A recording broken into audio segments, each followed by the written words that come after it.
What's up people, welcome back to another spoilers video. Today I want to talk about what I talked about in yesterday's video, just in more depth.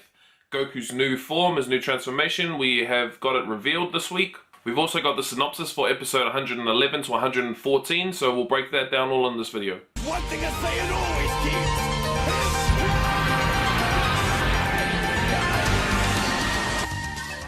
Alright, so getting straight into it, we'll talk about Goku's new form that has been revealed from the spoilers. Again, shout out to Herms98, he's the one that I got these translations from on Twitter, check him out. Goku this week, will he be able to perfect mastery of self-movement?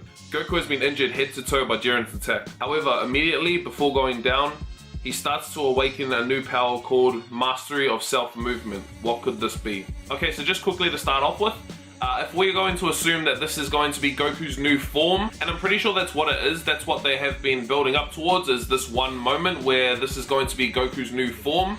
I wouldn't really call it a new form, I'd say it's more of a technique. I mean, you could argue that this technique, if Goku masters it, that will change him completely, giving him, I suppose, a new base form. Then by him doing his transformation, Super Saiyan 1, Super Saiyan 2, Super Saiyan 3, Super Saiyan God, Super Saiyan God, Super Saiyan, those would all be power-ups, and they would all just give him more power while being able to use this technique. So yeah, I would call it more of a technique, but I suppose if we call it a form, it could be argued as a form, and it would be Goku's new base form. This would be an all new and improved Goku. Also, the reason I'm saying this is more of a technique is from the movie Fukatsu no F, or Revival F, and throughout this whole series, this is what Whis has been training Goku and Vegeta to do. Whis has said multiple times in this series that their bodies need to get to a point where their limbs will react by themselves, without them even thinking their limbs would be able to react. He's also said in the anime that even Lord Beerus hasn't been able to master this 100% yet. He's also mentioned this in the latest chapter for the Dragon Ball Super manga. So it's no surprise that at some point Goku was going to be able to pick up this technique. However, how he unlocked it I think is different. Now all the training from Whis has obviously helped, but I don't think that that's what ultimately pushed Goku over the edge. I'd say it would be fighting with Jiren. Jiren is the strongest in the universe. He's stronger than Toppo. Toppo has been scouted to be the next god of destruction. So it's safe to say that Jiren is as strong as a god of destruction. Now, not all gods have been able to master this technique, but it's fair to say that Jiren probably does know how to use it. Jiren's body will move if it's facing a threat. Evidence of this would be when they were starting the tournament and the bricks were coming flying at Jiren, Goku moved out of the way and Jiren didn't even budge. Now that isn't a lot to go off, but that is enough to suggest that to some degree, Jiren is able to use the mastery of self-movement. Now this was a theory in one of my previous videos, that Goku is a genius. We've seen him display that time and time again. I said that Goku may lose consciousness and his body would just start reacting on its own, just to sort of be in survival mode to keep him out of harm's way. Now it's unclear if Goku is unconscious or not, but it does say before he goes down, he awakens this new power. Now what I'm thinking is that while Goku's been fighting Jiren, how he's been getting the hiding from Jiren, that he's slowly been able to pick up on what's going on and his body's been able to adapt by itself. Goku being a fighting genius without him even knowing, it seems like he's been able to pick up this new power, and him being a genius, he'll be able to master it pretty soon. Honestly, I really can't wait for this to start. We're 2 days away, episode 109, episode 110, we're getting them both this weekend. I'm super excited and I really just want to know what happens. That's my theories on what's going to happen for now. But the spoilers continue. We have the brief sort of summaries for episode 111 to 114, so I'm quickly just gonna read those and talk about them. Starting with episode 111, Extreme Battle of Another Dimension, Hit vs Jiren, October 15th. After knocking back the Genki Dama fired by Universe 7's Son Goku, Universe 11's Jiren faces off against Universe 6's Hit. Hit takes Jiren's attacks on purpose to think up a strategy. Hit then counters Jiren with his time skip, but it is of absolute no effect. Now where it says Extreme Battle of Another Dimension, I don't know if that's meant to be literally or not. It could just mean they're moving so fast it's like they're in a different dimension, or it could be that Hit's time skip actually goes into another dimension. Sort of like the hyperbolic time chamber where when you go in it seems like time is slowed down. 1 day is equivalent to a whole year. Hit's time skip could essentially be the same sort of thing, and Jiren is just so fast that he's able to move between those dimensions. But to be honest, I don't think they mean it literally. If they do, then that's what I think it would be. Hit's also taking all these punches and his time skip doesn't even work, so I'm just gonna assume that he loses. Now I don't know if he gets knocked out, but I don't think he's winning against Jiren. Episode 112, A Saiyan's Pledge, Vegeta's Resolve, October 22nd. Universe 6's Kaba battles Universe 4's Mona, so that the more powerful Cauliflower and Kale will be able to challenge strong enemies in peak condition.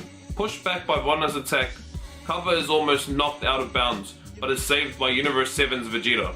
Vegeta tells his disciple Kaba to fight as a Saiyan without regrets. So in this episode, it seems like we're gonna have Kaba doing horribly and Vegeta being his teacher. This may actually push Kaba to be stronger, but I think it kind of sucks that it says in there that Cauliflower and Kale are still stronger than he is. I guess we all kind of knew it, but there was no confirmation, and that, if it is correct, is a confirmation that he is not as strong as the other two, which kind of sucks, but oh well. Episode 113. Gleefully fighting Maniac Saiyans battle once more. October 29th. Universe 3 warriors go after Goku, who used up stamina fighting Jiren. But Cauliflower stops them and tells Goku to fight her.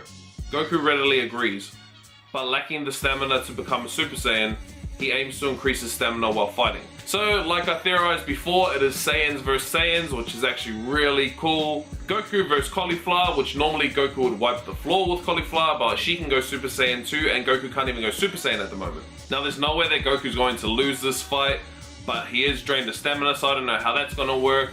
He's going to be fighting, and I guess by some miracle, that's going to help his stamina get better, not make it worse. Episode 114. Ghastly. Explosive birth of a new super warrior. November 5th. As Universe 6's Kale joins Cauliflower to fight Goku, the tension rises as she is overwhelmed by Goku's attacks. She then transforms into Berserker Super Saiyan, but ... So from that, I guess it does seem like Goku gets his stamina back by fighting Cauliflower, is obviously getting overpowered, so Kale jumps in. She goes Berserker Saiyan, but ... I'm really interested in that part.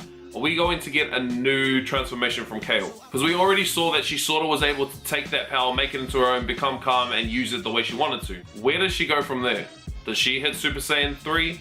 Does anyone hit Super Saiyan 3 anymore? And honestly, I'm really stumped on this one. Unless she does a new transformation that we've never seen before, I really don't know what's gonna go on. The only thing I'm thinking of is once Goku finishes fighting with Jiren, we're gonna see almost none of him. Well, I mean, at least not until episode 113, which is kind of annoying.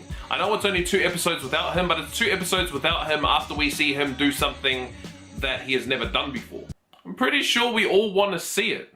And in all of this, where is Jiren? Is he still fighting Hit?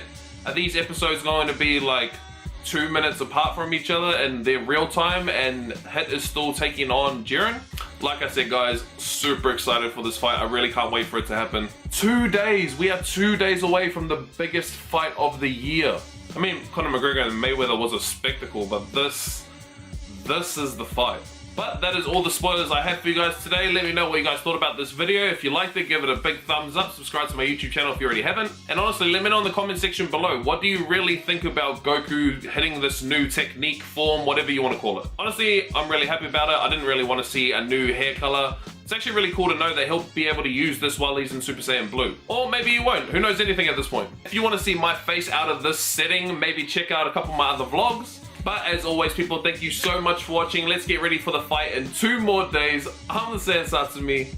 Catch you guys next time.